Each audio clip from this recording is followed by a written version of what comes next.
Assalamualaikum warahmatullahi wabarakatuh. Halo semua, perkenalkan nama saya Melinda Eka Putri.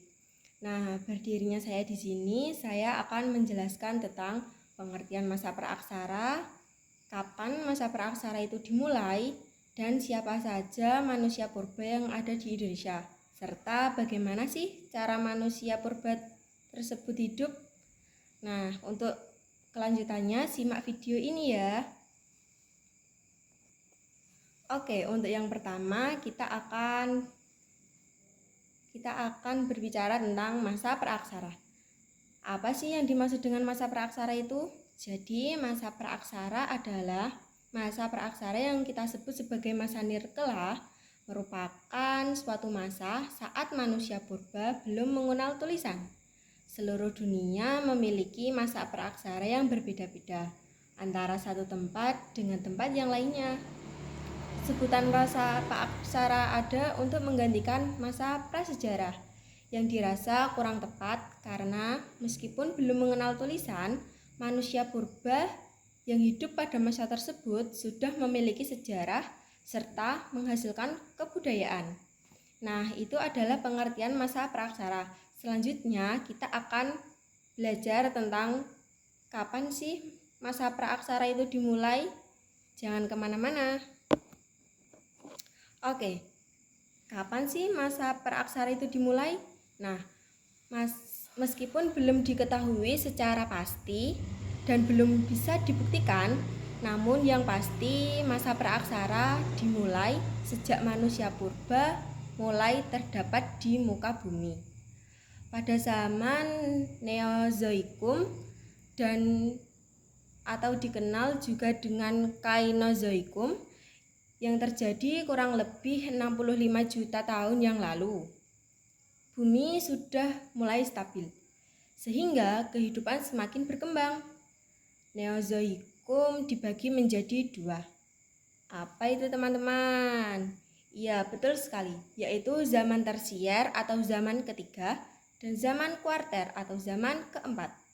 Nah, pada zaman tersier sendiri, itu binatang besar mulai berkurang.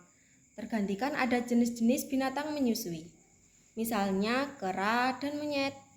Sementara itu pada masa kuarter mulai muncul tanda-tanda adanya kehidupan manusia purba. Zaman kuarter sendiri itu terbagi ke dalam dua masa, yakni masa Pleistosen yang merupakan awal kehidupan manusia dan seringkali disebut sebagai zaman es serta masa Holosen yang merupakan awal kemunculan Homo spesies yang diyakini sebagai nenek moyang dari masa modern. Nah, jadi kalian sudah tahu kan kapan masa praaksara itu dimulai? Untuk selanjutnya kita akan membahas tentang siapa saja sih manusia purba yang ada di Indonesia. Pasti seru deh. Tonton ya. Nah, jadi siapa saja sih manusia purba yang ada di Indonesia? Nah, ada 3 jenis manusia purba yang fosilnya ditemukan di Indonesia, yaitu Meganthropus paleojavanicus, Pithecanthropus erectus, dan Homo. Nah, yang pertama kita akan membahas tentang Meganthropus paleojavanicus. Manusia purba paling tua di Jawa ini memiliki tubuh yang besar dan kekar. Nah, rahangnya besar, tulangnya tebal, dan kening yang menonjol. Meganthropus paleojavanicus hidup kira-kira 2 juta tahun SM.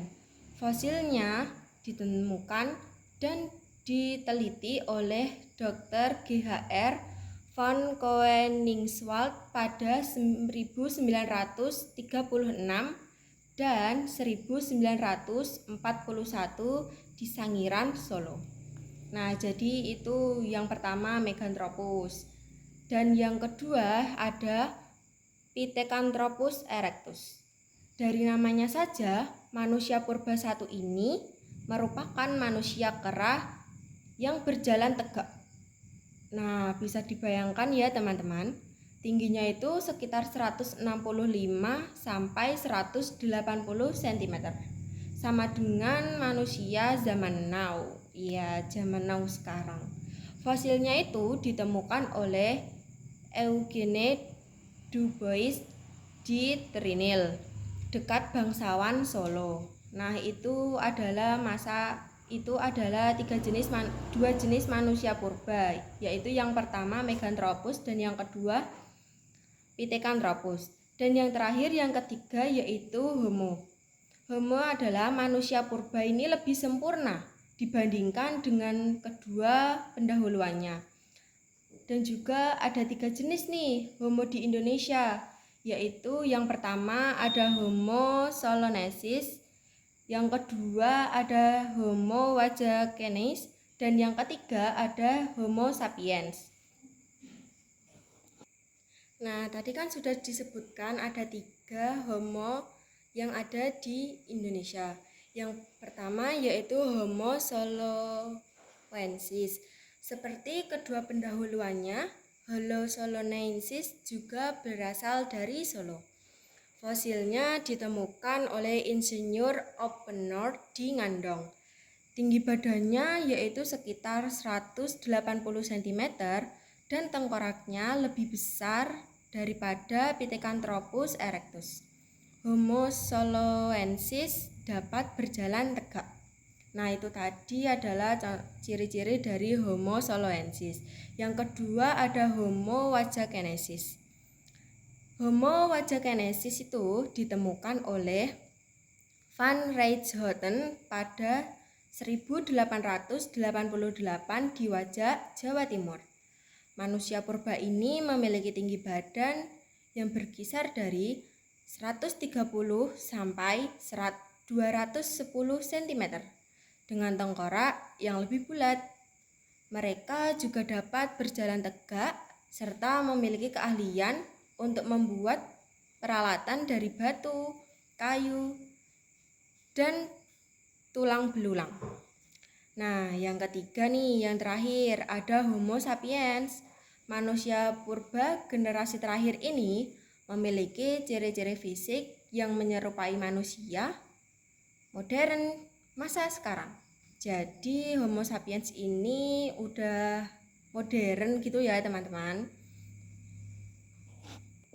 Nah, itu tadi adalah siapa saja manusia purba yang masih ada di Indonesia. Jadi kita lanjut ke selanjutnya ya, yaitu tentang bagaimana sih cara hidup pada masa praaksara. Nah, gimana ya caranya teman-teman? Ada yang tahu tidak? Jadi melihat pada zaman es yang pastinya begitu sulit dilewati tanpa cara hidup yang menyesuaikan. Pastilah manusia purba yang hidup di masa praaksara memiliki cara hidup tersendiri.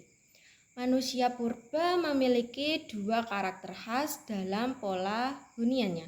Yang pertama, mereka memilih tinggal dekat dengan sumber air, karena air merupakan kebutuhan manusia yang amat sangat penting.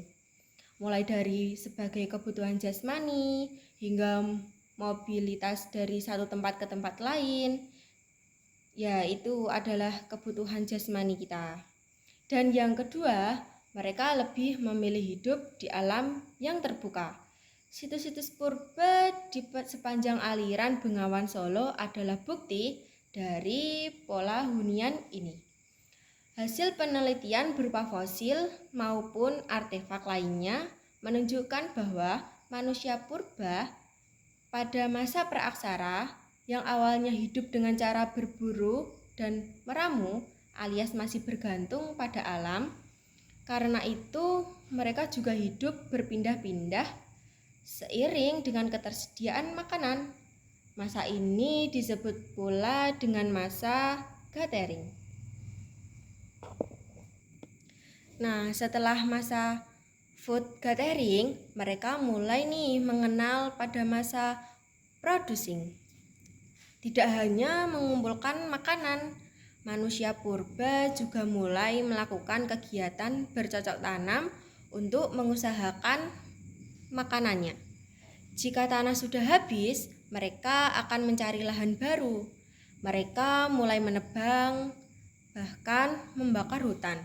Jadi, kalau masih ada pelaku pembakaran hutan di tahun 2019 ini, mungkin dia hidup pada masa zaman yang salah. Kueperian. Nah, manusia purba pada masa praaksara juga memiliki sistem kepercayaan loh. Ada 3 sistem kepercayaan yang diyakini merupakan bagian daripada masa praaksara. Yang pertama nih, animisme yang mempercayai pengaruh roh nenek moyang bagi kehidupannya. Jadi pada animisme ini mereka itu percaya bahwa nenek moyang itu memiliki pengaruh buat kehidupan mereka. Dan yang kedua ada dinamisme yang mempercayai kekuatan suatu benda dalam mempengaruhi kehidupannya. Jadi dia mempercayai benda itu memiliki kekuatan. Dan yang ketiga ada totemisme yang mempercayai kekuatan hewan yang dianggap suci. Jadi hewan itu dianggap suci oleh manusia pada masa praaksara. Ya, terima kasih. Semua hal ini dapat ditemukan dari hasil penelitian arkeolog, baik berupa fosil maupun non-artefak. Sekian itu yang bisa saya sampaikan pada hari ini. Apabila ada kesalahan mohon dimaafkan. Wassalamualaikum warahmatullahi wabarakatuh.